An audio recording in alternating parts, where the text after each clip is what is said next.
Amidst a year of uncharted challenges, Boilermakers continue to demonstrate strength and adaptability. Boilermakers have been resilient. Boilermakers have persevered. For over 150 years, Boilermakers have created legacies with lasting impact, especially during the most difficult of times. In order to enact tangible change, drive innovation, and grow in exponential ways, we must join our strengths and work together. 70 years ago, a group of students came together to form the Old Masters Plan, an organization dedicated to exchanging ideas and giving students a broader outlook on life. We've utilized this foundation as a blueprint to build upon our past in order to create and embrace new traditions. Every fall, a selected group of distinguished alumni join our student hosts to share their personal stories with classrooms and organizations and to connect with students across campus. To ensure safety for all, Old Masters is adapting as we embrace our brand new hybrid program. With United Generations at the forefront of our mission, we're ensuring accessibility for students with opportunities such as interactive online panels, the Old Masters podcast, and team-building host activities, all of which can be experienced from anywhere in the world. This program welcomes students with widely different backgrounds, majors, and gifts, and gives them the tools to leave their unique mark both on Purdue and our communities. As a host, you get to connect with other passionate student leaders and create lasting friendships at Purdue. Throughout the program, we will also introduce you to our Old Masters, leaders, creators, and trailblazers who have all left our world a better place than they found it. The opportunity to hear their inspiring stories firsthand is unparalleled and will ignite within you both passion and purpose. Our network of Boilermakers exhibits the impact of connection and the good that can come from self-belief, empathy, and sheer determination. It reignites a shared pride in our university and the generations of Boilermakers that it has empowered. Each Old Master brings a unique and meaningful story to our program, and each has a different message to share. Our student hosts learn that the road to success is often paved with failure, and that each failure is an opportunity to learn and grow stronger. For me, Old Masters has been a profound reminder of the importance of embracing life's journey. This program opened my eyes to career possibilities beyond what I had ever imagined and has opened doors to leadership on campus, service, and personal growth. I've been shown that my time at Purdue does not confine me to a single career path. Instead, it has created unlimited opportunities for my future. My Old Master taught me that self-belief is fundamental to surviving the challenges that life inevitably brings. She encouraged my host group to show up when facing adversity, to fight passionately for our beliefs, and to never be afraid to ask for help. Her story showed us that true leadership is about compassion, not perfection, and I've carried those lessons with me ever since. I have been blessed to have crossed paths with individuals who have reminded me to live in the moment, encouraged me to believe in myself, and pushed me to reach my potential. Old Masters is the Purdue experience that has most allowed me to be a part of something bigger than myself, and I am grateful for all the people who have made my time in the organization so special. We believe that every person involved in this year's program will gain hope and inspiration at a time when many of us need it most, and we cannot wait to see the indelible mark they will leave on the Purdue community. Together, Together, Together, Together, Together, together, Together, Together, Together, together, with you. we are Old Masters.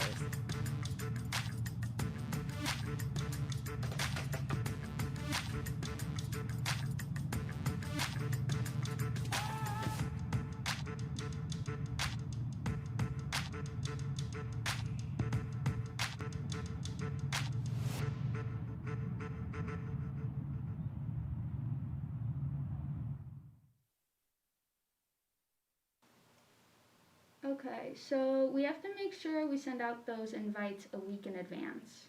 Didn't we already order them? You know what? Let me double check. I mean, it's crazy we're so close to it. It feels like just yesterday we started on this whole thing. I know, right? Oh no. Hamza, EWOM is in 5 minutes. What are you talking about? EWOM is November 9th at 7 p.m. It is November 9th at 7 p.m. We gotta get ready.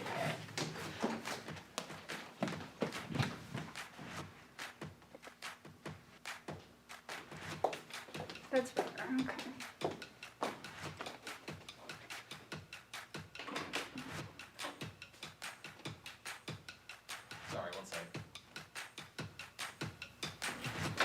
Okay, sorry, I'm so used to the whole Zoom thing. Well, it's a show, you know, so you gotta give people what they want. Well, yeah, but it has to be informative. We can't just do a song and dance up there. Of course, we're not prepared for a song. We need to have a song? No, we have 8 of the most impressive Purdue alums up there. They'll do most of the heavy lifting. Right, this is it. A year's worth of hard work pays off tonight. You feeling ready? Ready as I'll ever be. You have your questions? Oh, I do now. Wait! What? This stage is that way. Oh. Ooh, look at that. A minute to spare. Alrighty. An evening with the Old Masters. Right? Who would have thought we'd actually make it here? I know. You know, Mm-hmm. you can't really start without us. Mm-hmm.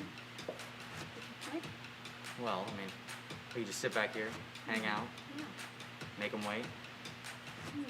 Build the suspense. Exactly. Okay.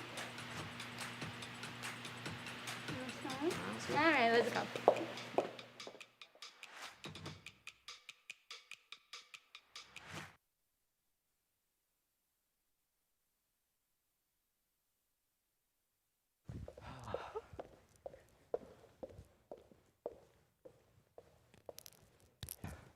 Well, sorry to keep everyone waiting, but now that we're all together, I'd like to thank each and every one of you and welcome you to an evening with the Old Masters. My name is Hamza Syed. And I am Merciful Segovia, and together we are the evening co-chairs for this year's 2020 Central Committee. Tonight, we have the honor of introducing you to 8 incredible Purdue alumni. The Old Masters program is celebrating its 70th anniversary this year, and what a year it has been. Throughout all of the challenges and hardship, however, we've come together and have been able to refocus and reframe our mission.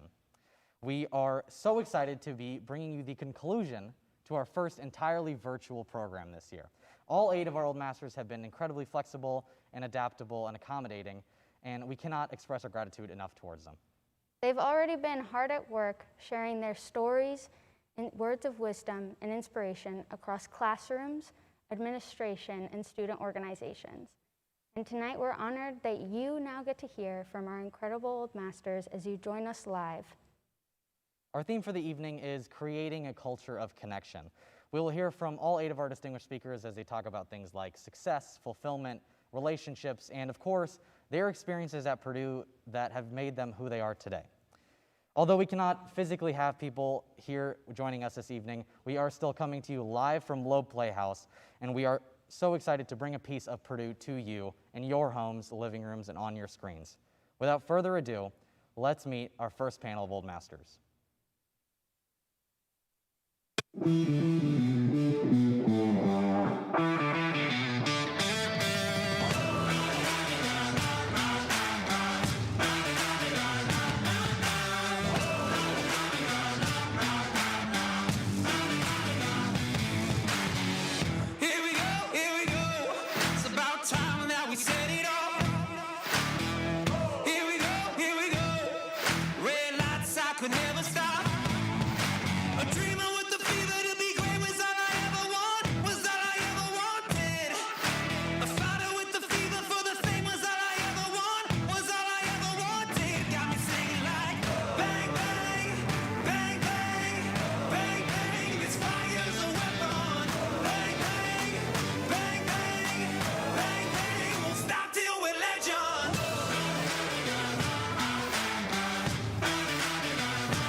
After that warm welcome, we're glad to be introducing you to our first panel of Old Masters, Miss Melody Birmingham, Mr. Luke Markland, Mr. Ken Armstrong, and Miss Julie Duslier. Thank you guys for joining us today. We're really glad to have you, and to get us started, Luke, we have our first question to you. Our question is, you've worked your way up through a number of companies, and as such, you've been able to have a lot of different management positions and get different experiences through leadership. What have you found that your business style has developed through that? Do you believe that your business style has reflected who you are as a person? Well, first of all, thank you so much for having me, and thank you so much for a wonderful program. I think I speak for all the Old Masters when we say that it's been even though virtual, it's been as enriching and as awesome of a program as when I was on OMCC back on campus back in the day. So kudos to the team. And I guess also thank you for having me go first. I appreciate that, no pressure, but cool. So, look, I think that,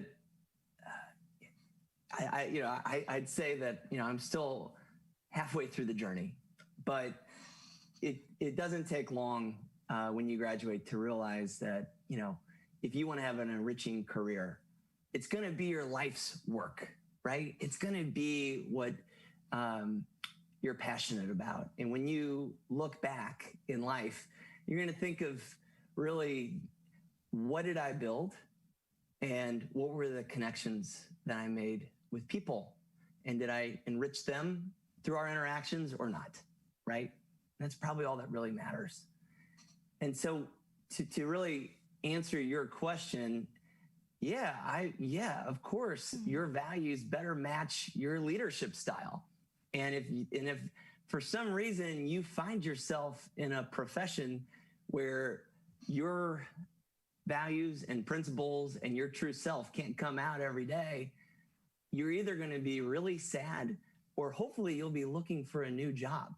So for me, I kind of have coalesced around 3 kind of guiding principles or 3 aspects of self that I view as kind of core. And it's a winning drive, it's an innovator's mind, and it's a servant's heart. And I just generally look for opportunities to use all 3 in the best way possible. And that's generally what steered me to one, working at a startup that's pretty fast paced. And that drive is something that is very present every day. It's one that has propelled, that gives me the opportunity to have kind of an innovator's mind. We're a company called Bellhop. We're trying to change a really lousy industry called moving. And we're trying to reinvent that every day. And I get to use innovator's mind to think, how can we reinvent the customer experience? And then obviously, everyone knows that you trust these people with all of your stuff. And if our company doesn't have a big servant's heart, there's not a lot of customers that are going to trust us with their life's possessions. And certainly, there's not a lot of people who are going to work for my company if I don't treat them with a servant's heart. So I think, it's one of the most important things to do is figure out yourself and your principles and then align your career around them. And it took me a while. I haven't, I really landed here probably the last role, and it took a while to get there, but I pray that that everyone can keep finding their true north and finding their principles and being able to live them every day. Thank you, Luke. Yeah, that's really great to hear, especially from someone who reflects their values so prominently, to see it reflected in their business practices. I think it's extremely admirable. We appreciate your words about that. Next, we'd love to hear from Ms. Julie Duslier. Julie, from life as a student athlete here at Purdue to working for the U.S. Olympic and Paralympic Committee, how has your definition of success changed throughout your career? So first off, thank you so much for this opportunity to share some words of wisdom tonight. And a big special thank you to all of the students involved with the Old Masters program. I think I speak for everyone, as Luke said, when I give that thanks. It's been a fantastic experience. I think success for me is helping others succeed. And I've obviously evolved in that philosophy throughout my career. When I was a student athlete, I was focused on my own success as part of that journey, but also on the success of my teammates. Even though I was in an individual sport, teammates and teamwork were still very important. And I think I've carried that philosophy into my career. And what I do today is really about helping all of the athletes in the Olympic and Paralympic movement, or Team USA, if I want to refer to them collectively as a group, to achieve their goals. So success for me is seeing one of those athletes hit a goal, whether that's a best performance or being on top of the podium at the Olympic or Paralympic Games, or some of those small steps in between along the way of whatever their journey might be. So by giving of myself to help others achieve their success, that is what I find most successful in my own role. Thank you for that. That is really incredible. And you know, the term of success, that it can be applied so widely, and see the way that you guys have taken success and made it your own is incredible. Mr. Ken Armstrong, our next question is to you. So with a career in investigative journalism, the idea of justice seems to be really in the forefront of your life, but how does yourself play into that ideology and how you communicate justice to others as you share your voice and find your voice in journalism? First, thank you for having me. And I have to confess right off the bat that I had a real pang of envy when Luke described himself as being halfway through the journey. I think the gray in my beard would suggest I'm a little bit more than halfway. That is a great question. And it's one where I think in terms of how I see justice and how I relate it to my own life, I have had just about every conceivable advantage. And I am a white man. I have had a comfortable background. I have not been one who has ever been wanting.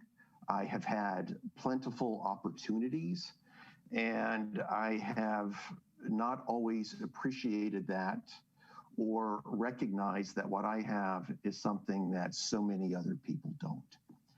In working in journalism, I am able to meet people who have not had the advantages that I have had and who have been victims of abuses of power in a way that I have not had.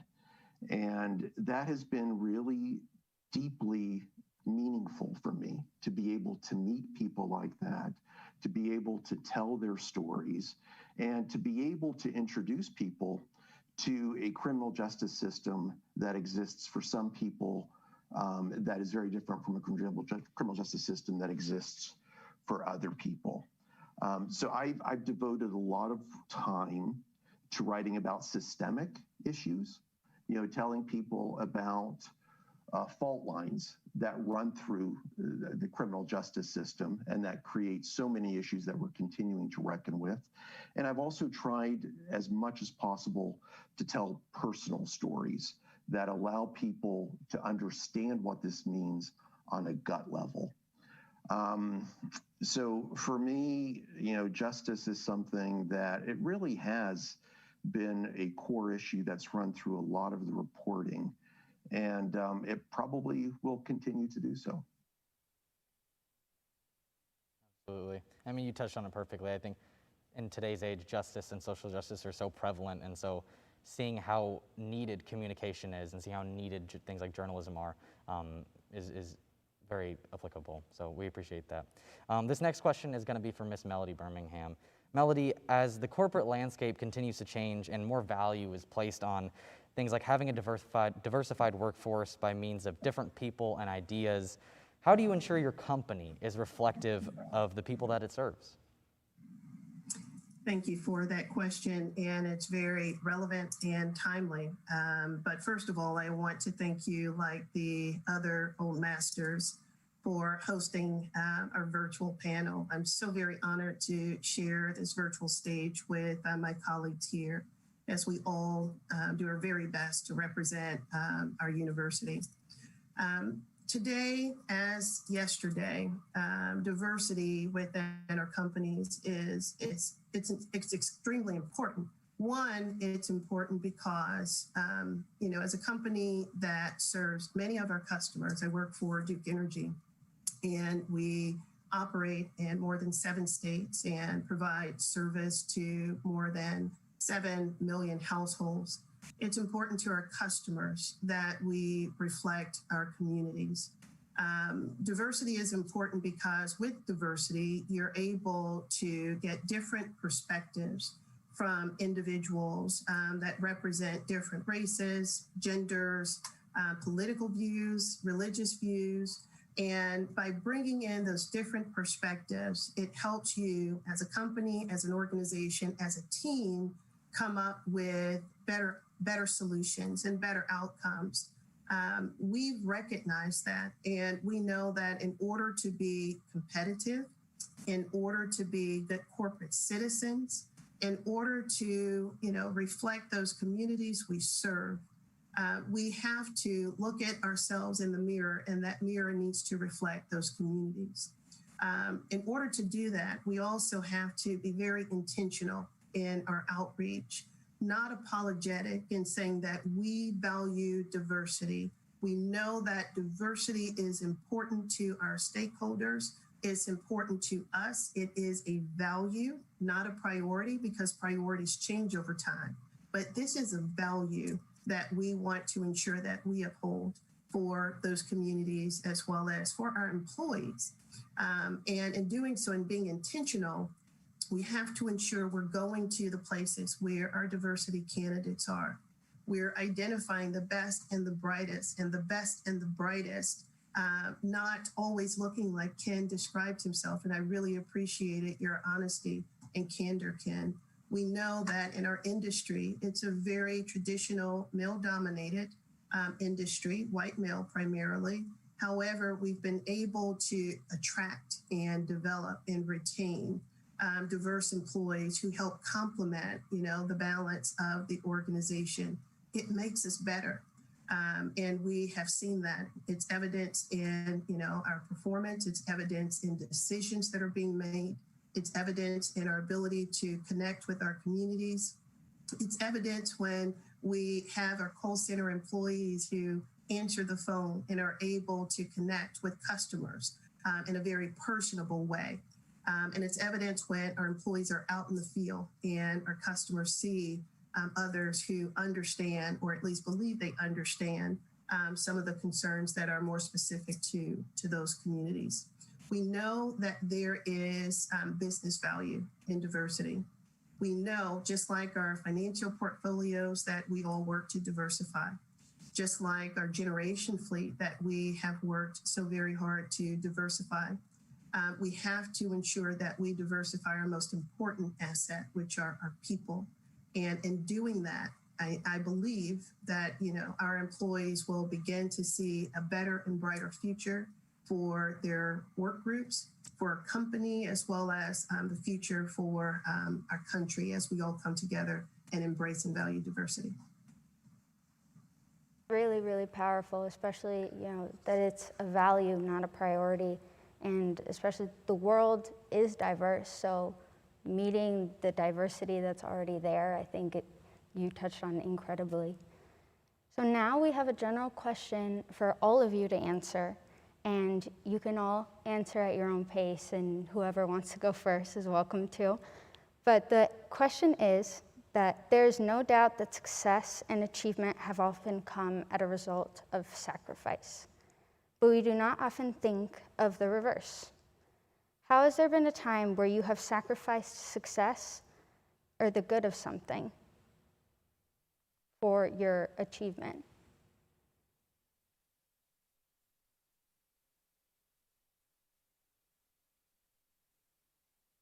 I can repeat that question again if you guys want. Please repeat it. Yeah, let's do it again. So has there ever been a time where you have had to sacrifice success for the good of something else? I'll start. Success can be measured in many different ways. And sacrifice is a way to describe giving up what some would deem as success for what I would deem as fulfillment.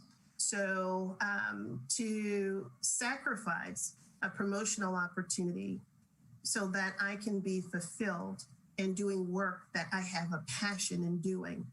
Some would consider that a sacrifice for success or sacrifice of success, but I see that as a way for me to continue to enjoy the work that I'm doing.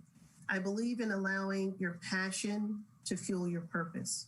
And if your passion is a passion that may not result in, the highest title in the company, that may not result in a monetary increase or six-figure, seven-figure salary, if your passion is helping others, giving back to your communities, if your passion is being home to be there, be present with your families, for me, that is ultimate enjoyment, fulfillment that any day, at least personally for me, is more important than those other measures of success.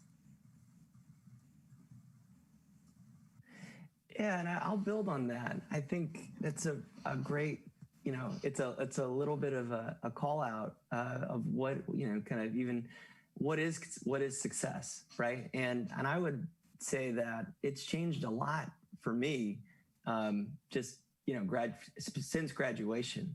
And potentially there's a lot of students who look at it the same way I did, where success involves, climbing the ladder within a corporation. Success involves some sort of title.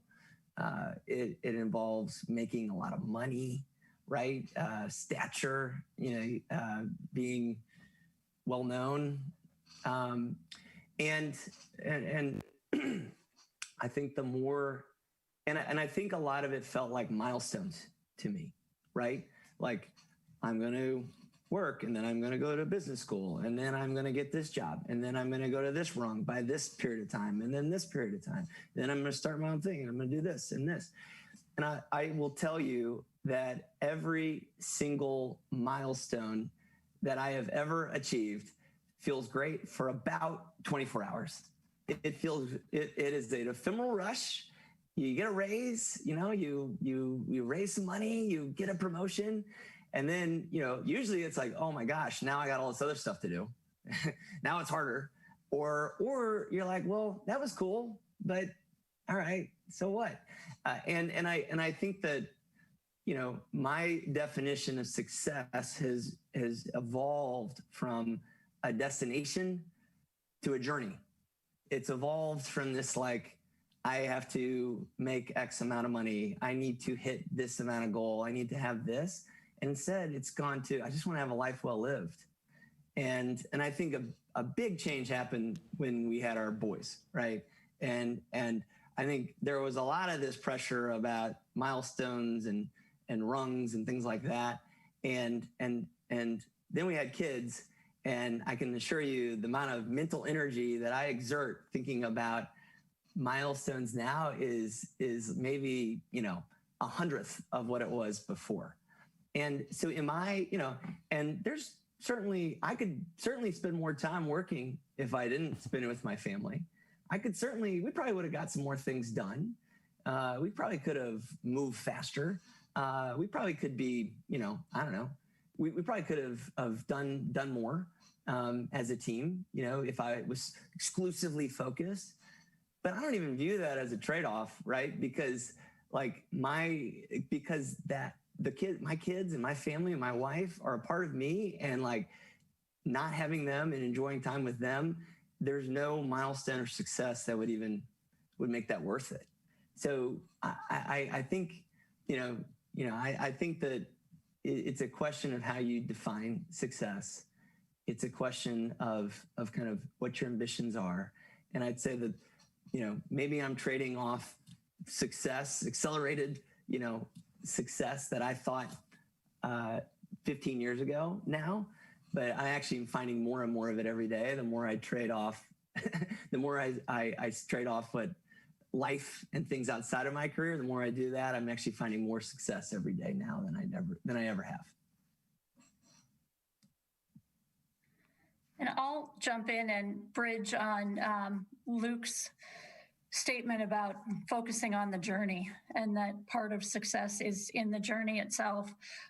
One of the things that I often share and learned this from a dear coaching mentor and colleague is that if you focus on the journey, the results and the success will automatically come if you focus on the journey and the right way to get there. And to specifically answer that question, I think I will always sacrifice the results or that success if getting there compromises my values or doing the right thing. I have a reputation in the Olympic and Paralympic movement for being a stickler for the rules, whether those are ethical rules in business or rules on the field of play, or sometimes international controversial rules in the sphere of anti-doping. But I am always ensuring that the team that I work with is going about achieving their success in the right way. And if we have to go off of that right path to get there, then we're not doing the right thing. And sometimes that ultimate success needs to be sacrificed in order to stay on track and stick with our values.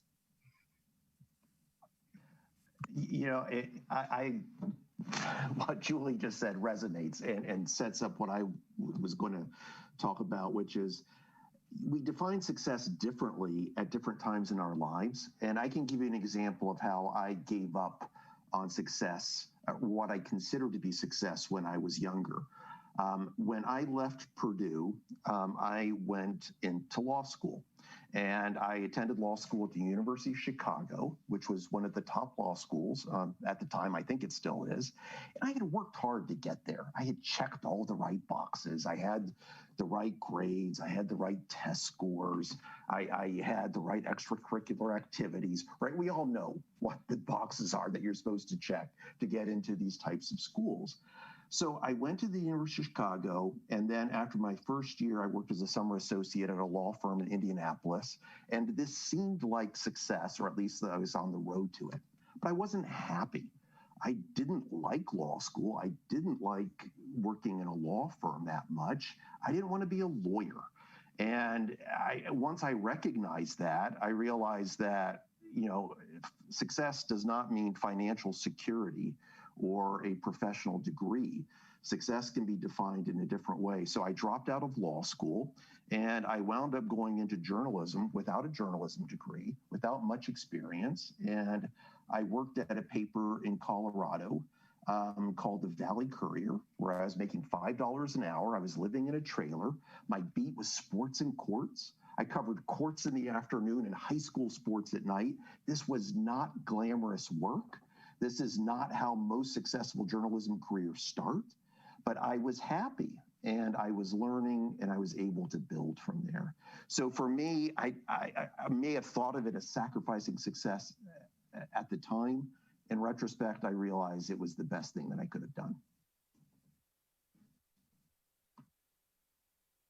Thank you all so much for sharing. I know it's hard to distinguish sacrifice and success in the conversation, but it's excellent to hear about how the values that you hold are so important and so intrinsic when it comes to success.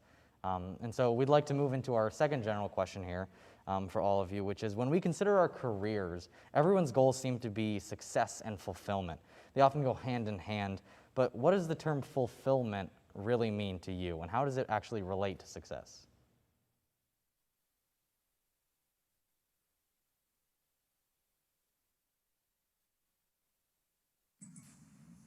I'll start off again. So fulfillment for me means that if I died tomorrow, my life would have meant something. And so I could be successful. However, my life may not have meant anything. At least it may not have meant anything to anyone other than me. However, fulfillment, I believe it shows both in how I feel and how I am able to live out that feeling of giving back, of helping others, of working to help others develop and grow.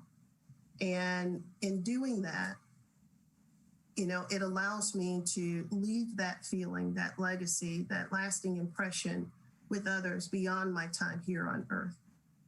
And so I believe you could have both. Fulfillment for me is more intrinsic.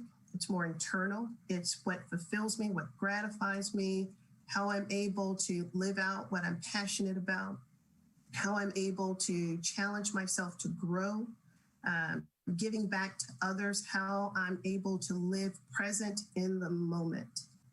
Okay. And that is remembered by those who know me. And success, are those accomplishments, achievements, and milestones along the way that sometimes are forgotten. And so that's how I would differentiate them both. I think you could have both of them.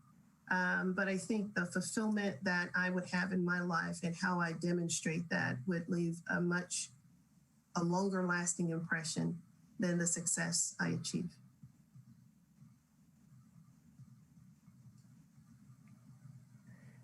It's a great answer, hard one to follow, because I think there is a right answer there, and that probably is it. But I'll give maybe a complimentary spin on that too, which is, I think that outside of, mentioned earlier, right, the things you will remember looking back, right, are what did you build and what are the relationships you had, right? And did you build them? Did you enrich people by your interaction, or did you take share? So I think that's a general statement that's probably true for every person. It's just a value and a belief that I have. As I think of maybe kind of career fulfillment, I do think there's something around this kind of principle of a true north, right? That helps you, you see it in your career, and you kind of know when you're living it out, and you know when you're not. And I think that for me, I've worked really hard to kind of figure out what that is, because when I'm doing things that are fulfilling and on my true north, the journey is more fun, right? That part of this journey being fun. And so for me, I think you can define true north as I'm passionate about an industry. I'm passionate about a role. I am passionate about, the people I'm going to work with. I'm passionate about a lot of different things. For me, my true north was I wanted to run a company and want it to be, a company that did something I cared about, that was going to make an impact. And when I was done, right, something is going to be changed. And that's my true north. And that's what I get excited about looking in the mirror every day, is when I'm doing that. And when I get further away from that, I know I need to make a change. I found out that true north I think the way you find that true north is you kind of look around other people and you have good people in your life, and you can help see them and see what they're doing, particularly people ahead of you, and they can challenge you and help build that true north. And I think that is a great way to find it. And then it's also just being very real with yourself on if you're there. And I think one of the things that's very distinctly Purdue is when you think of your true north and thinking about fulfillment, asking yourself why not, and challenge yourself to even push further on that true north. And I found that every time I ask myself why not, very similar to a long line of other Boilermakers that have asked themselves why not and have done amazing things, that have built amazing things and have changed industries and changed people's lives, I think I find even more fulfillment, because usually the answer is you have a Purdue degree, you have everything you need, and you can do it. And so, yeah, I think kind of finding a true north, crystallizing that with great people, and then constantly asking why not, and having further and further fulfillment of that true north has been a very fulfilling way to live my life.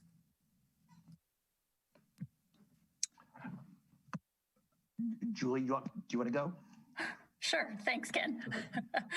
I think a lot of the adjectives or the descriptors that both Melody and Luke have already mentioned are things that I would use to describe what fulfillment means to me. It's things that I'm passionate about. It's things that energize me. It's things that give me the opportunity to grow my knowledge or grow my leadership. And simply, it's the things that make me happy. And when I put that into the context of a career, that fulfillment is loving what I do every day and not thinking about it as a job or I'm just going to work, but I get up every morning and I'm truly, truly passionate about what I do. And for me, that's the true definition of fulfillment, as opposed to success and just looking at what some of the results might be on a piece of paper, today or someday in the future. So if I'm happy and passionate about what I'm doing every day, I feel as if I'm truly fulfilled, and embracing that journey to get where I have come in my career has brought that fulfillment to me. And that's how I would define that differently than success. This will be an echo. But yeah, for me, fulfillment comes in making a difference. The stories that stick with me the longest are the ones that made a difference, that led to a change in laws or led to a change in people's circumstances or in people's perceptions. That's why we do the work we do. We don't get paid a lot. So our payoff is hopefully that our work does make a difference. As I've gotten older, one of the things that I really find joy in is talking to younger journalists and sharing with them my experiences. I travel a lot and go and talk at regional conferences or national conferences. So I might be on a plane to Laramie or to Boise, and I spend a lot of time talking to younger journalists because younger journalists now have it's harder for them than it ever was for me, for people in my generation. And what I like to share with them is stories of failure, and the different ways that I screwed up when I was younger and what I learned along the way, because I think that's very relatable. I think stories of learning from failure are something that can be more useful to people who are starting out than stories of success, because I think some people have this idea that we all had traction from the minute we hit the ground and that we're naturals or that we're all brimming with talent. And it often is that it's trial and error. And I think sharing those stories with young people is important. And for me, the other way of fulfillment is just continuing to learn. I've tried, particularly in recent years, to seek out new challenges and find new ways to do journalism so that I'm always climbing a new steep learning curve. I think that's important because if you get too comfortable, that's when you realize there may be something wrong or that you need to try something different. That's really incredible, and I think really useful to hear for students how you guys define success and fulfillment and just how you differentiate between the two, especially when you graduate Purdue. I know there's a lot of focus on finding success with everything that you have, and I think it's good to take some time and establish that there is success and then there's fulfillment, and balancing what your ambitions with who you are as a person is really important. So you guys, the impact is huge, and we really appreciate you guys sharing with us. But now we have the pleasure to introduce some student organizations. We have 8 total today, and now you will hear from 4 who have prepared questions for each of you and who are really looking forward to sharing.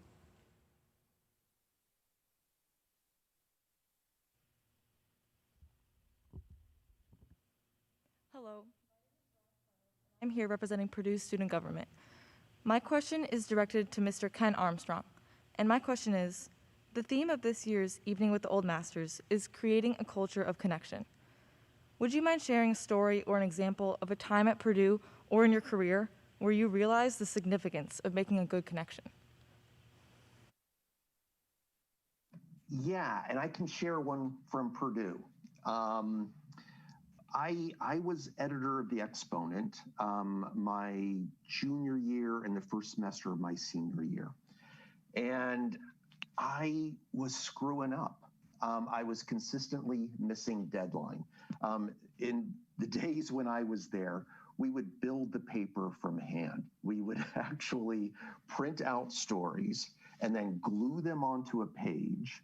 And we had pica poles and sizing wheels. And if the story didn't fit on the page, we would edit with an X-Acto blade. And we would cut off 3 lines from the bottom of a story and then look for an extra period somewhere and hope that we could find a way so that it ended on what seemed like a complete sentence. It was difficult work, and I kept missing deadline. And the publisher at the time, who is still the publisher now, Pat Coonley, realized that in order for me to understand what this meant, it needed to be something that was personal and not abstract. So what he did is he took me down to the printing press at midnight one night, and he introduced me to Ernie, who was the person who ran the printing press.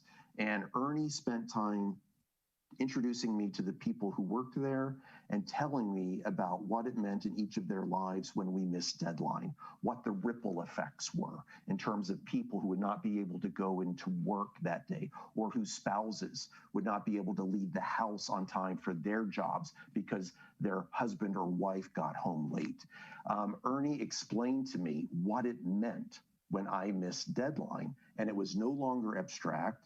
And I started making deadline after that. It became such an important matter to me. And it's something that stayed with me ever since then. I think a lot of times we don't understand how our actions impact people we never see. And it's something that if somebody can point them out to us, that's one of the most valuable lessons that we can take with us. Hello, my name is James McBride, and I am representing the School of Management Employers Forum tonight, otherwise known as SMEF. My question tonight is directed towards Miss Melody Birmingham. With such a successful career, you surely had plenty of mentors along the way. What is one impactful lesson or piece of advice that you've learned from one of your mentors? Thank you for that question, and you're absolutely right. I had great mentors along the way, as well as great sponsors. One that I could share and that I remember and I try to live by every day since this mentor shared this with me. I was just changing industries. I had left the automotive manufacturing industry and had moved into a new industry, electric and gas, which is what I'm in now. And I had come in after working for the automotive industry and being driven based off of customer due dates and quality and making sure that we were meeting, very rigid deadlines. I was really driven and really results oriented, almost to a fault, because that was my job, to make sure we drove to get the results. It was high velocity, high expectations, and high speed. So when I changed industries, I came into this new role that I was in the electric utility, and I had that same mindset. I never pivoted. I did not pivot at that time because I came in with my tool bag and the tools that I had used, which were successful in my previous industry. And I thought I could use these same tools in my new industry, in my new role. And so as I was trying to, I think we were implementing a new work management system and going around and sharing with the various teams what this system is and what we should expect and why, we needed them on board. I was very, demanding and really driving towards completion of this implementation because I knew how important it was to my organization. And so I felt some resistance. I was relatively new to the company. And I came in with a very different style, different upbringing, came from a different industry. And one day, a gentleman pulled me aside, someone I would consider to be a mentor. And he told me in his Southern drawl, this was in the Carolinas, he said, "Melody, he said, you may be used to getting relationships as a result of getting results. But here, you get results through relationships. And so I learned in that moment the importance of building relationships first before going to ask people to do something.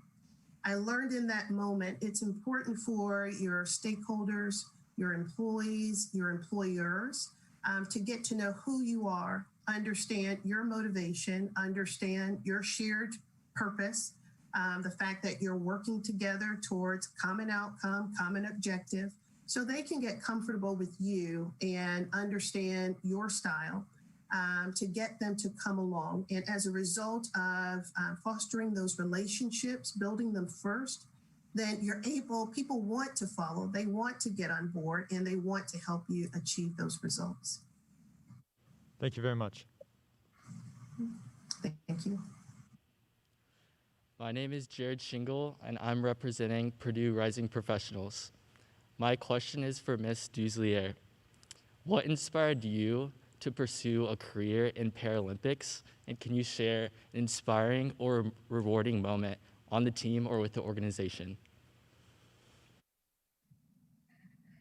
It's a great question. I accidentally fell into my career in Paralympics, and as many of those that I work with in the Paralympic movement know, once you are taken in by the Paralympics, you never leave.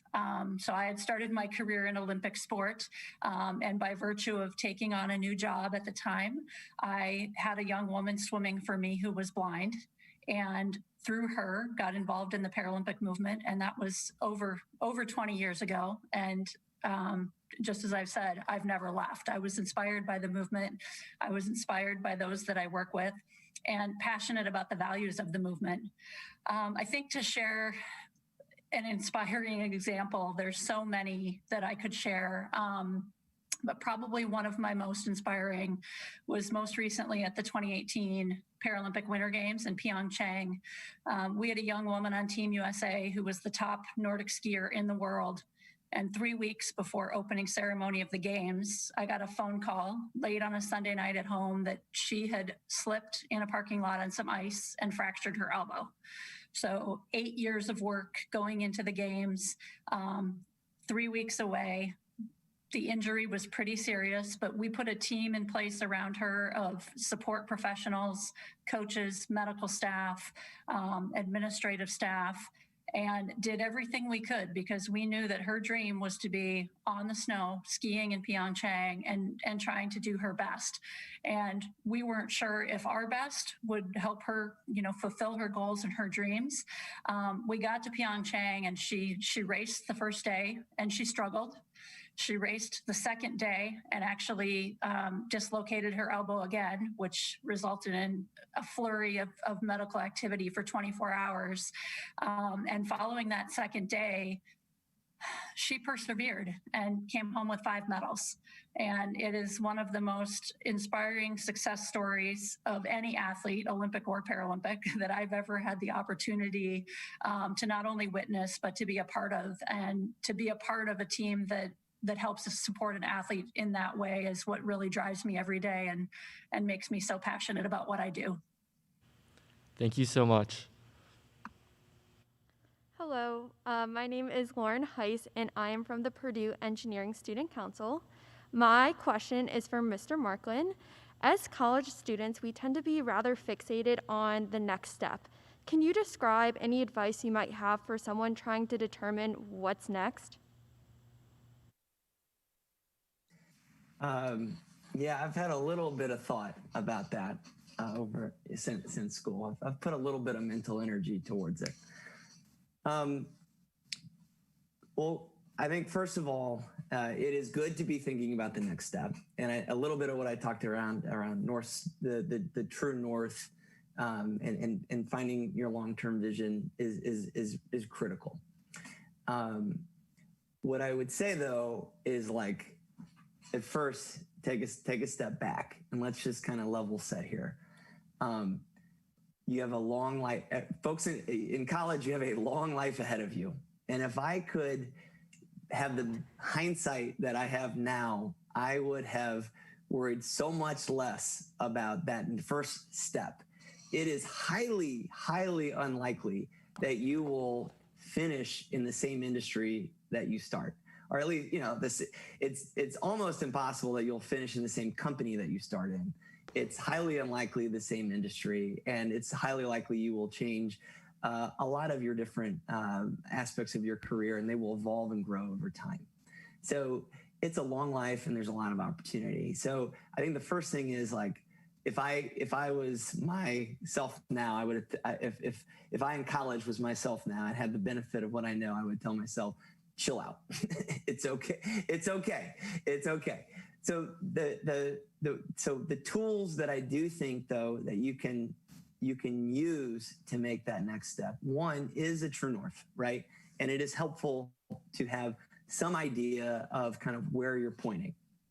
And don't think for a second that when I graduated school, had any idea that when I am in my 30s, I want to run a moving company, a tech-enabled moving company. That was not on the radar at all, right? So my true north was not that clear at the time, right? It was just generally like I wanted to learn a lot, and I wanted to get a lot of experience in leadership and trying to get as much leadership experience as I can. And I love working with people, and I love to see a tangible result, right? And that's kind of where it was.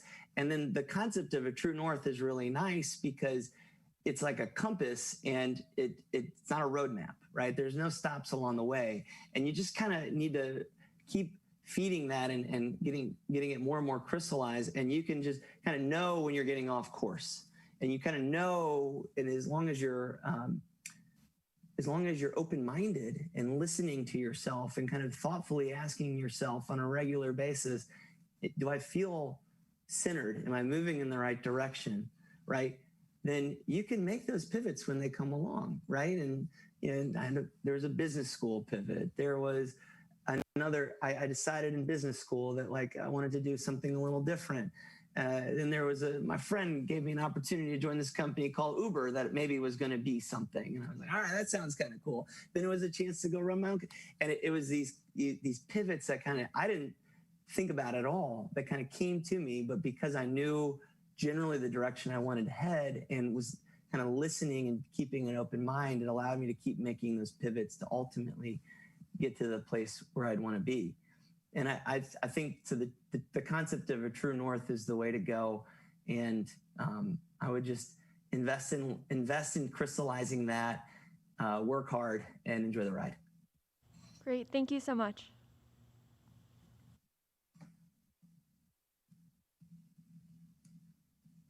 Well, thank you so much to all of our student representatives. We appreciate you guys coming out, and thank you to our Old Masters on panel 1. We cannot thank you enough for and show our appreciation for your answers and your courage to be vulnerable with us. So thank you so much. And with that, we will move into introducing our second panel of Old Masters.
Just you wait and see.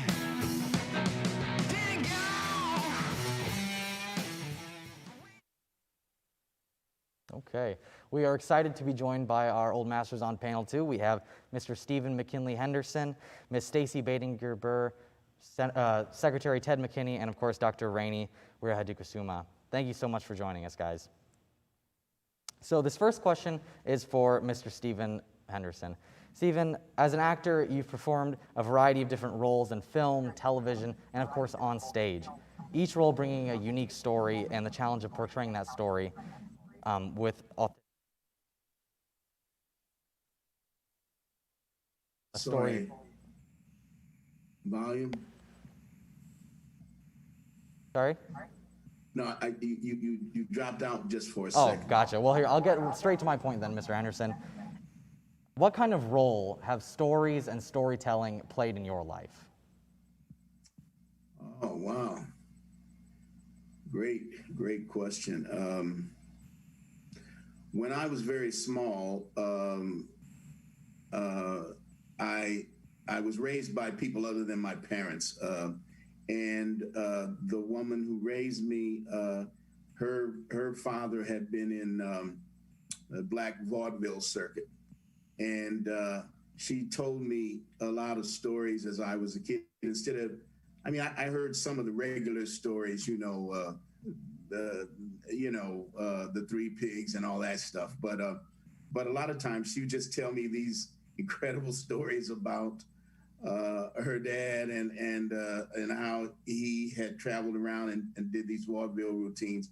And sometimes she'd keep me home from school if it looked like it might be raining too hard or snowing or something in Kansas City. And she'd have me learn these routines, and I learned some old vaudeville routines as a kid. And also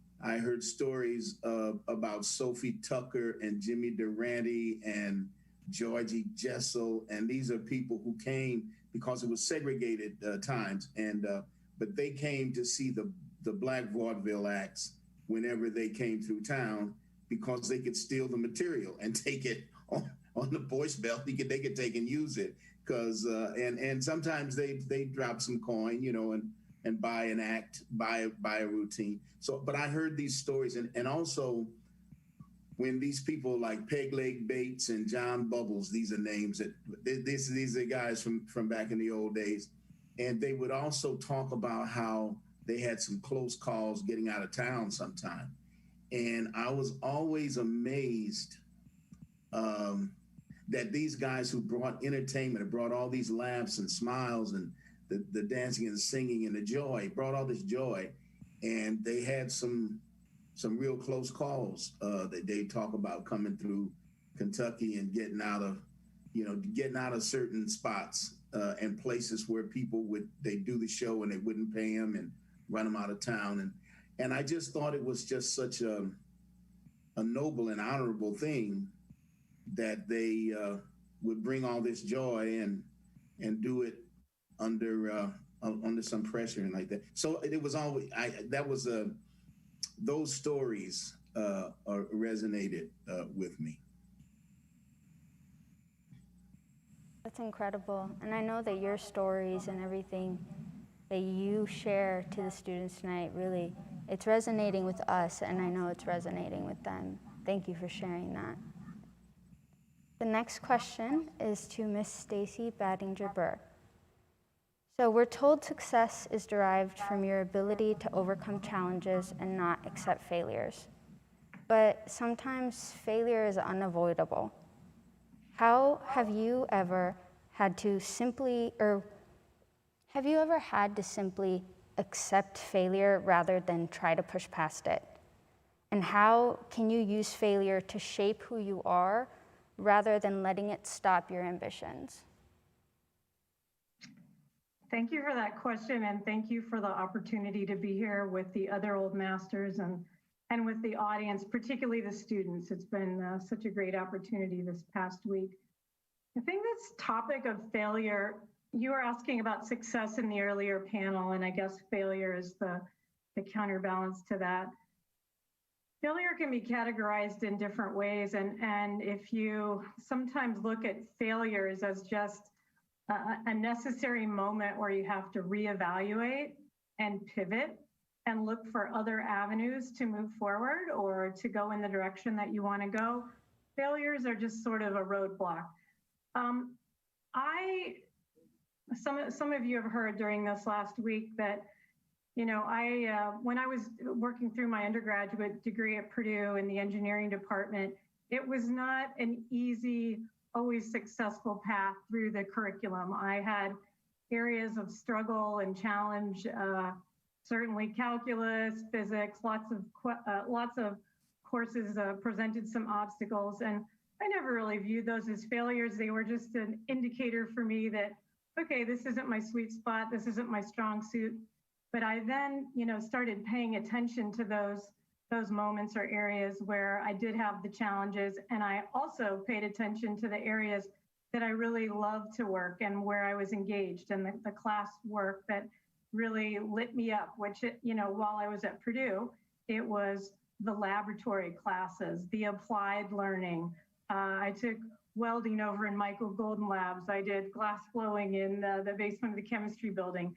I liked the hands-on stuff. And then I got into the business school and found those, you know, really engaging moments with case studies and with strategy competitions. And so through those failures, if you will, or challenging times, and also contrasting those to the areas that were easier for me, more joyful, more fulfilling, that's when I started to get to know myself and where I really derived my energy and my momentum. But I will say, you know, I think Luke mentioned it, that a career is long. There's lots of times when you have to step sideways, you have to take a couple steps backwards, you step out for a while, you reconsider, you come back. You will be handed those moments where you need to reevaluate what you're doing, why you're doing it, what's important. I never, you know, when companies get acquired, when your business unit collapses, when you run out of money from the venture capitalists, those aren't failures per se, and don't fear that.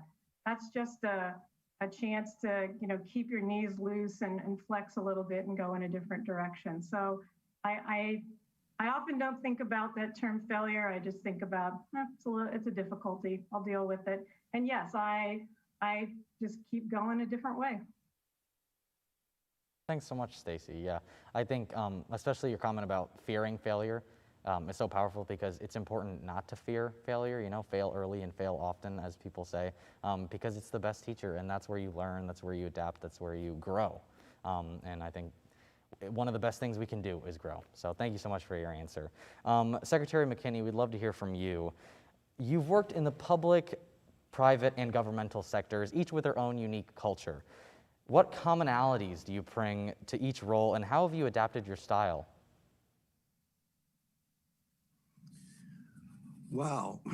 Well, the first observation I'd make is that no matter where you are, it's a people business. And I have learned that one cannot judge a book by its cover. You know, I heard, like probably most people do, about the jokes about government and bureaucracy and slowness and all that, and there is some of that. But I'll tell you what, my experience in both state government and in the federal government, but also in the private sector, is that there's some very, very fine people, and particularly for those that choose to go to public service. Yes, it's their job. Yes, they're getting paid. But they're doing this, you know, not for a profit motive, not for a product, but for the human element, for the public at large. And so I have to say I have the utmost admiration for those that do that, because it's not easy. It is not easy. There's a lot of pressure that goes with that. And I particularly admire those that are not afraid to recognize, you know, faults and strengths, both within, and then work to sustain the strengths and fix the weaknesses, because that exists wherever we are. We're all human, and business, governments of all type are all human, and we've got to focus on that. So I would just say that as I transitioned from one to the other, it was actually easier than I thought. First, if you look at it as a people business, and it is, then you're going to get along wherever you are. It was beneficial for me when I was in the corporate sector to spend a lot of time, 20 years, in the government and public affairs arenas of those companies. And so my work was with governments, from community state, to international, to federal. And so you kind of understand and get to know those people. And I found them to be fine people. So my first time leaving the corporate world into state government, it was pretty easy. I had known it was the state of Indiana. I knew the state of Indiana cold just from having worked so many years in the state. The federal government transfer was a little bit different because it's a bigger mechanism. I would say the pressure was higher because in some ways you feel like the weight of doing right by every farmer, rancher, and therefore food processors down the road is on your shoulders. And so as a result, my team makes fun of me, but we have a theme of no stone unturned. If we can help one farmer sell another grain load of corn or soybeans, or help move some pork through the system, or beef, or whatever the food item it is, then maybe, just maybe, that will be the start of helping them turn a profit, which might bring a son, a daughter, a niece, a nephew back to the farm and sustain that livelihood.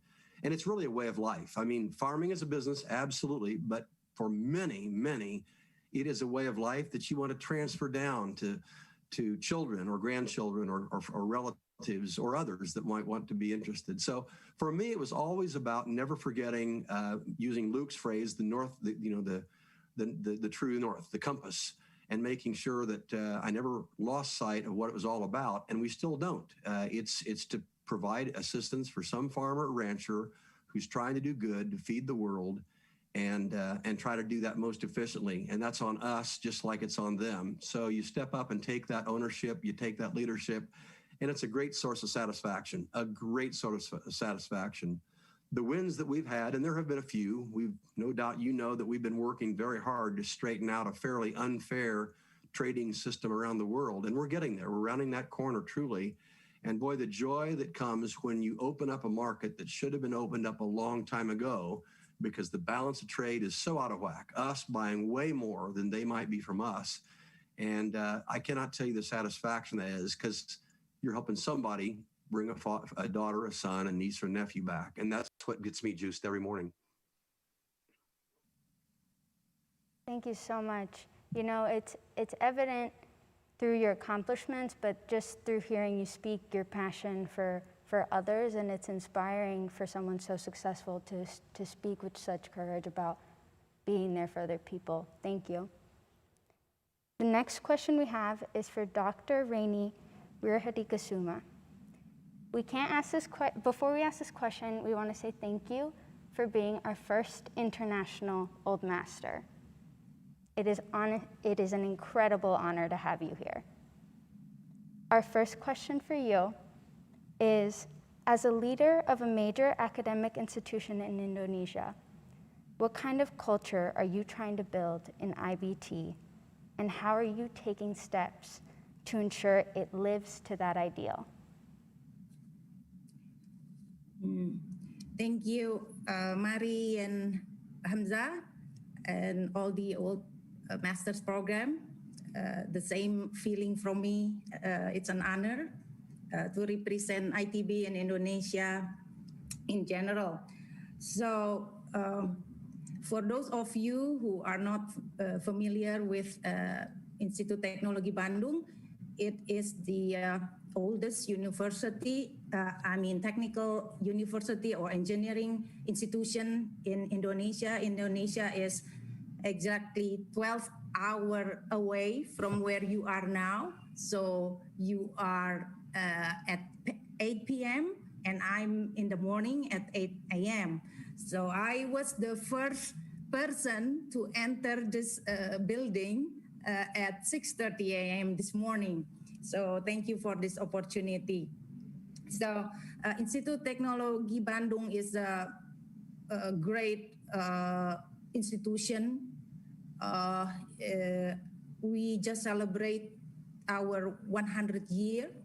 So it has a lot of tradition, but I'm very proud of the tradition that ITB has a strong academic atmosphere.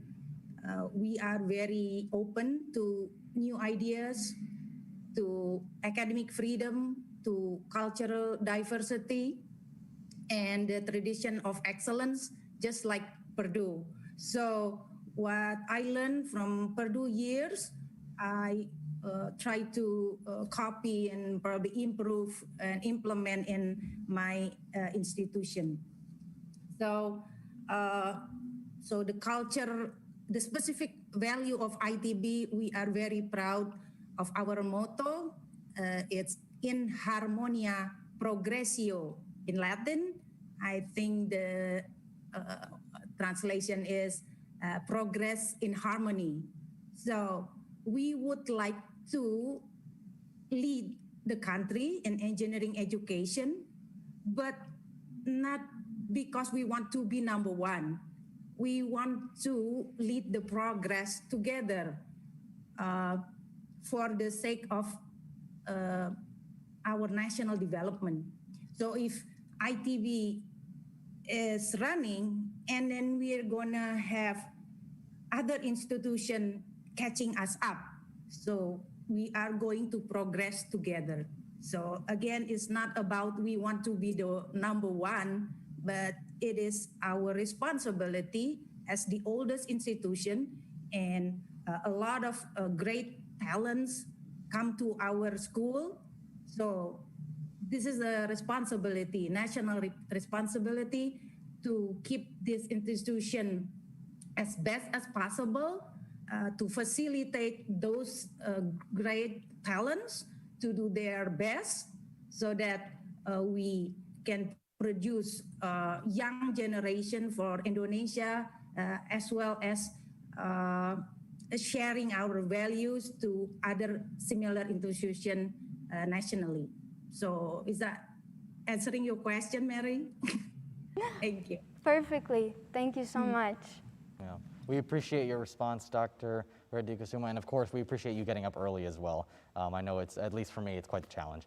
So we'd like to move into just a general question for you all, so feel free to answer it with what pace you want, and whoever can jump in first and whatnot. So in an era of globalization, where the world is only getting bigger and more connected, how do you find yourself? How do you define your own identity when you have things like your career, your communities, your political party pushing to define you? How do you define yourself?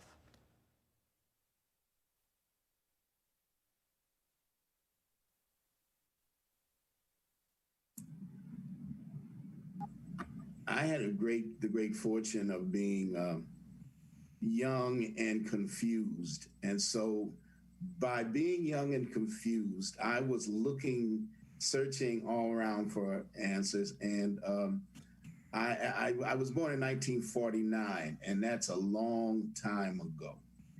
And the birth certificate of the people who raised me, my mama and papa, as I refer, they weren't any kin to me, but they raised me, and their birth certificate had said colored. My mother and father, who I knew, their birth certificate said Negro. And I grew up in a cultural time where, you know, everything was about being Black. And because I was so fair-skinned because of great grandparents on both sides who were white, who I didn't know. I knew my great grandmother, but I didn't know the other side of my father's people. But and so I was very glad when African American came in, because people would look at me and say, "Yeah, you're gonna call yourself Black," you know. And so all this about identity is so now. As when I became an artist, not an actor, but when I became an artist, when I was arrogant enough to think of myself as an artist, that the performing artist, it became clear to me that as an artist, although I was an African-American artist, and I'm always considered myself African-American, and I had a great mentor who straightened me out and said, "You know, brother, you're Black by consciousness and commitment as well as color. So if you're Black by color, consciousness, and commitment," and I didn't have a Black color, but I had the Black consciousness and the Black commitment. And so that helped me a long way with identity. But as an artist, I'm an earthling. As an artist, when you talk about globally, I'm an earthling, and because I might have to play any kind of character, and even if it's on the radio and I have to adapt a dialect, but I try to think of myself, and I try to teach in terms of when I teach theater and teach acting to say the artist is an earthling, and we gotta start to think about ourselves that way if we're going to save the planet, because it's one planet and it's one environment and we're on it, and a pandemic, if nothing else, a pandemic ought to teach you that we're earthlings. But I mean, that's my riff on it. I'd like to jump in on that. I think that's a really interesting question about how you define yourself. It does seem like there's a strong desire for people to define each other, whether it's a label, whether it's a categorization. I think it makes it potentially easier for us to think about how to approach someone, but I am not really interested in defining other people or having them define me. I don't think too much about defining myself either, because that might bring some limitations in terms of how I might consider if something is appropriate or something that, something I should try or something that I should consider. But I do focus a little bit more on developing my intuition around self, listening to the gut, making decisions from that perspective, and also trying to be authentic and consistent when I'm interacting with people. That's really all I can do and all I can bring. The labels or the definitions might be a little bit constraining. So I really don't think about defining myself. That's great, Stacey. I'm going to build on that. Well, first, let's just acknowledge that globalization is a politically charged word, and unfortunately so. It gets a little bit at what you're talking about, Stacey, that others are defining who each other is. My world's pretty simple in that regard. I grew up in a group called 4-H and FFA, for which I'm still very, very supportive. And one of the things that my parents encouraged me to participate in is public speaking. And some of the early speeches I talked about was the Green Revolution of the 1970s. Now, let me remind you, there was famine and widespread starvation in Burma, Myanmar, Pakistan, or the country names today. I mean, millions were set to starve. And if it weren't for a guy named Dr. Norman Borlaug working on dwarf wheat varieties, that he personally sold the acceptance of those countries growing those crops, there would have been mass famine. It's unquestioned. You got the Nobel Peace Prize for it, the World Food Prize out of Des Moines, all those. And he has been an icon of mine since. So if we talk about globalization in my world of food and ag, we better believe in it. We are enjoying the fruits of everyone's labor by now being able to have blueberries and strawberries year around. That's a plus for most people. When here in the last few months, an outrageous disease called African swine fever decimated the Chinese pork population. And mind you, they had 60% of the pork in the world over there. They were going to go hungry. Were it not for the shipments and the global transshipment of pork from our country and Europe and other countries, it would have been very serious hunger issues. So maybe that's dumbing it down, but I'm a huge believer if you believe that globalization is making sure that those who produce things the most efficient and best, something I learned out of Ag Econ 101, that there be the opportunity for that to be traded. Now, it cannot be a one side wins and the other one doesn't. No. Trade is even and fair, and I have preached that and coached that, and I've tried to prove that in my job here. It is very important that this be a win-win relationship. It may not be one-to-one ag to ag. It may be, something else is purchased from that country and we sell them our agricultural product. But my goodness, we've got to continue to move food and agriculture around the world so that we don't have starvation, whether it's in famines, like I just described with African swine fever or COVID. My goodness, we had some very serious threats of backing up the production system. And so I think we learned from that. So I guess I could speak to the other parts of globalization, but in my world, we better doggone well be embracing it because it's what's going to feed the 9 or 10 billion people that are going to be on this planet in 2050. We're about 7.5 going to 9 or 10. That means we have to double food production. And if we don't trade and ship and do all the things that go with some aspects of globalization, the world is going to be a very, very, very serious hurt. So maybe there's other definitions of globalization. You've heard my more narrow definition, and I'll stand by it very proudly, I might add. Okay, my turn. I'm being more personal here. I have several roles, but my most important is simply just to be a good parent. I'm not the best parent, but a good one, I think. I hope so. The good indication is that this morning, our teenage son, he woke up early and then gave me a big hug, wishing me for this event. So I think I'm doing well. So I'm very fortunate being able to combine many things that I love the most, pursuing my career and then at the same time enjoying family. But don't get me wrong, our family is not perfect. We all did a lot of compromises, myself, my husband, my kids. So I think we just have to have a clear sense of what really matters every time, at every stage. So being the first female president of a university in Indonesia is a big deal. But it is because I have a great support system. I have always been surrounded by great male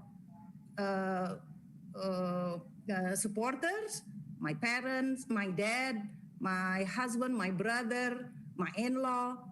So they all gave me a chance to be who I am. And so please also give a chance to your daughter, your wife, your girlfriend.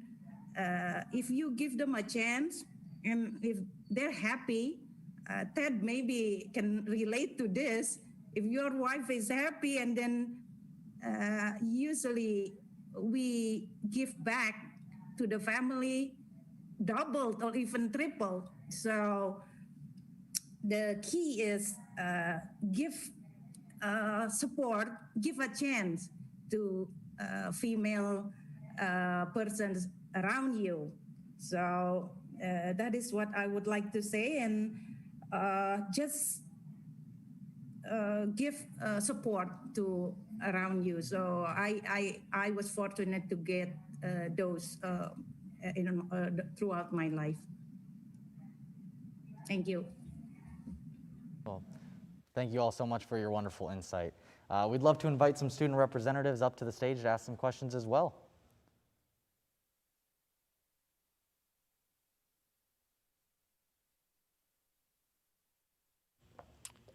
Hello, my name is Ian Hammersmith, and I'm representing the Institute of Industrial and Systems Engineers. My question is directed toward Ms. Stacy Batinger-Burr. And my question is, having worked at such large companies such as Adidas and Google, how have you managed people and connections at that scale? Thank you for that question. You know, even though the companies are large, the teams that you're working within are very small and they feel intimate.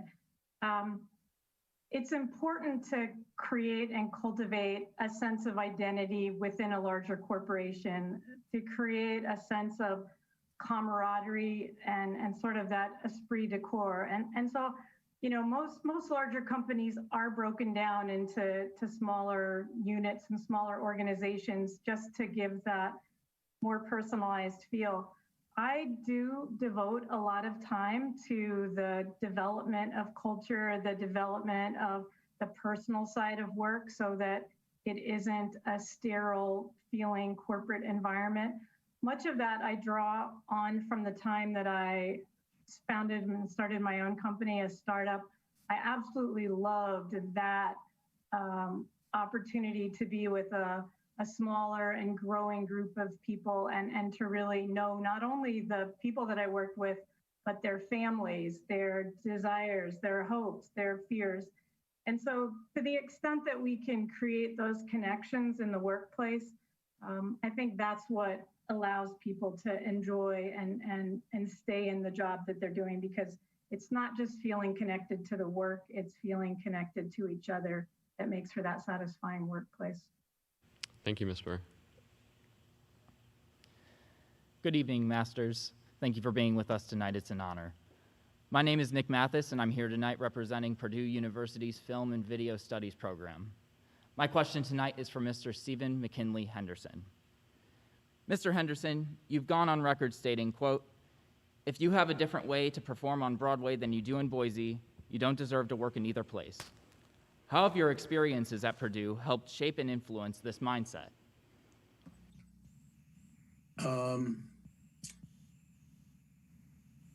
You know, there was this one standard, as I say, I went to graduate school at Purdue, and I had been quite a few places before that. I studied in England, and I studied at Juilliard and North Carolina School of the Arts, and so on and so forth.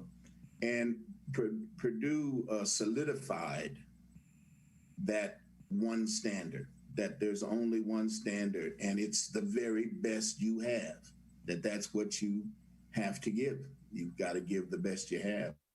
And we had a summer theater at the time, a professional summer theater, and to do 4 shows in, I think we would rehearse for 2 weeks and then put on a show for 2 weeks. And while that show was running at night, you were rehearsing the other show during the day.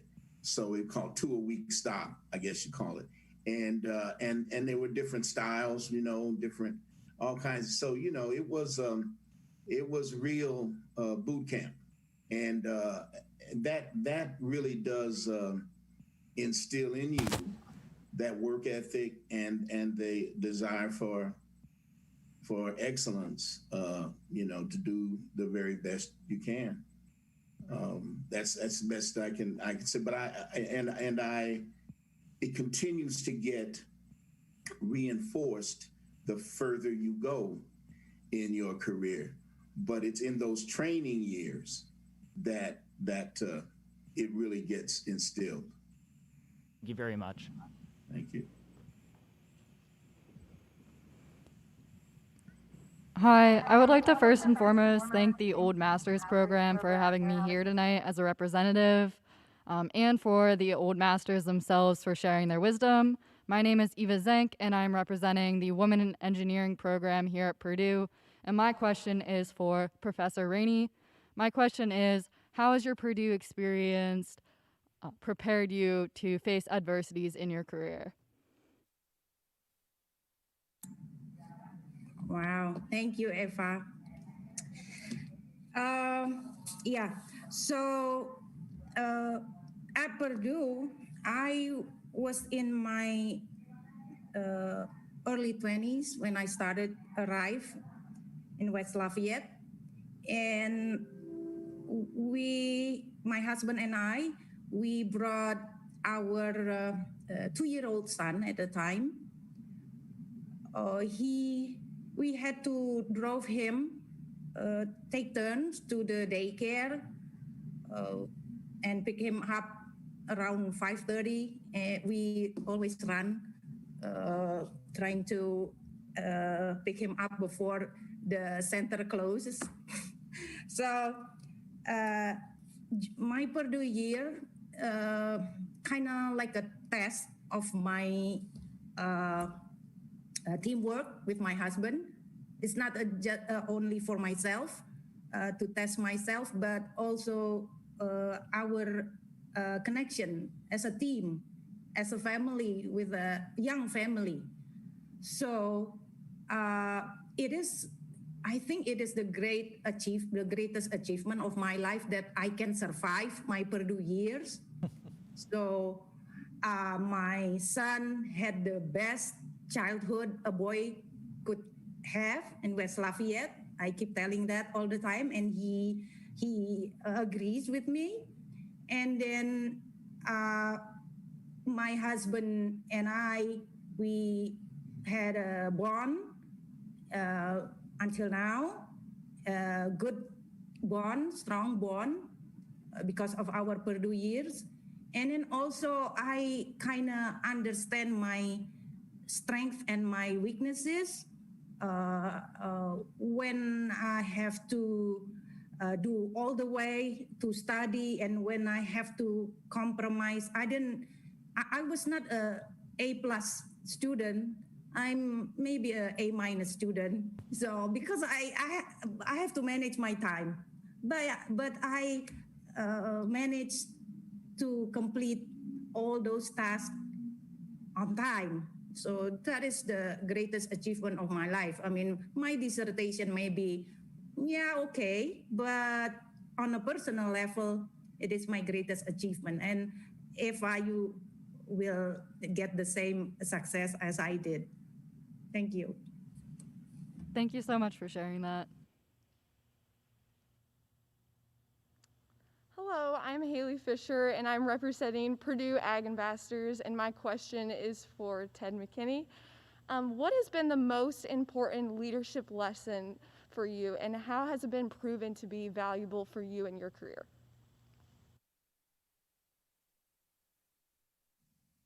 Wow, most important leadership lesson.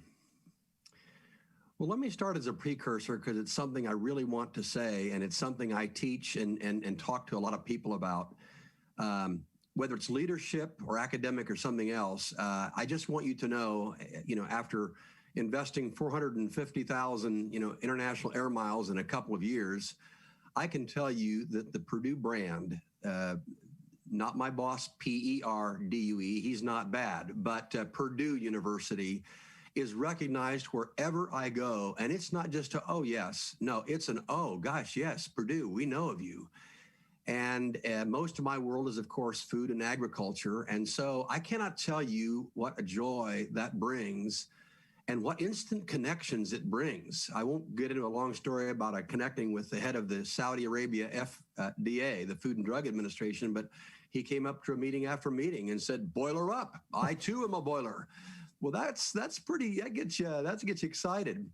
I would say the one thing I learned the most at Purdue on leadership is learning about diversity. I came from Tipton, Indiana, a place I'm very, very proud of, very agrarian, like Ken, your example, all white. That's not because we didn't invite other people in. It's just, it just didn't happen that way. And you go to Purdue and my goodness, you look around, at one time, I think Purdue was the most diverse university in the United States. There was an Iron Key project that was involved where they put the flags up of all the students that were coming from different countries, and it was the most diverse. And so to go into that world, you sort of grew up pretty quickly that, oh yeah, there's some other people out here, and you try to get to know them. And that's why I spent more time off of the ag campus, though I loved the ag campus. Certainly, that was my major. Love those people. I knew a lot of them. But I wanted to spend a lot of time off campus because it offered some new challenges and certainly the meeting of new people. And that has served so well. We talked about the question of globalization. Just as you want to get to know your neighbors, whether they're new or they've been there a long time, you want to get to know your neighbors in trade and all of that. And I think that was probably the one thing that I most appreciated. I have to say that along with that was a lesson that, you're always relearning. The golden rule works wherever you are. In our negotiations with China or with the UK now or with Kenya or whoever, USMCA, with Canada and Mexico, if you went into those negotiations believing that, I want to be treated as I'm going to treat you, then that works pretty well. And I still stand by that because I think it's a creed that we can all follow. So I would say those are a couple of leadership experiences or things that really, really stand out. I would also say, I think that in all of our careers, certainly mine, I'll just speak for myself, there's a divine hand there that guides all of this. At least that's my belief. Now, clearly, you've got to be prepared and be ready for that. But no matter what somebody's belief is, there's a divine hand, in my view, that has guided my life, because I would have never, ever, ever guessed I'd be doing this right now. And so, I think, at least for me, that has been very important too. And I think there's leadership that goes with that too. Good question. Thank you. Thank you so much. Thank you so much to our student orgs, and thank you to our second panel of Old Masters and to all of the Old Masters for joining us tonight. We really appreciate the fact that tonight you've talked not only to your accomplishments, but to who you are as people and the people behind the great success that seems almost otherworldly to us as students.